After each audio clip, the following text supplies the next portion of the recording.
đây បាទសួស្តីពុទ្ធោ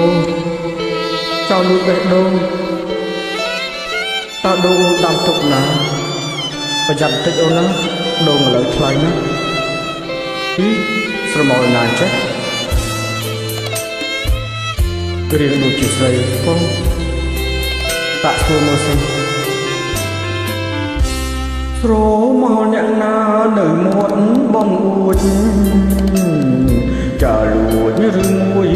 ជាអ្វីរៀងដូចជាស្រីក្លិនដូចជាផ្កា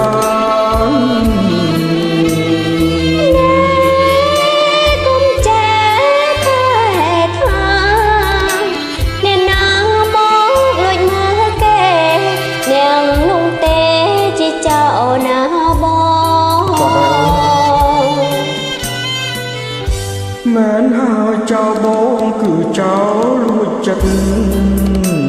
លងស្នេហ៍អស់មួយជីវិតសូមកែអាណិតសូមកែមេត្តាទេរីងគ្មានតែស្នេហាចិនអូនរាំងជាងថ្មដាពីស្នេហាមិនចង់លឺឡើយ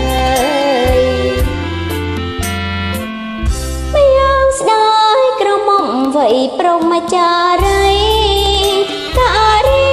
ឲ្យរយធ្វើអ្វីក្រុមរូងសិនត្រីមានប្តីមានទុំយ៉ា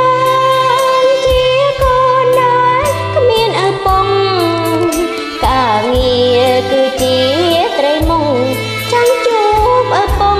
ជាងជួបស្នេហាឲ្យតែស្នេហ៍បងគឺស្នេហ៍ដោយស្មោះទ្រូងបងប្រំហាត់មើលចុះបងពិតជាប្រំ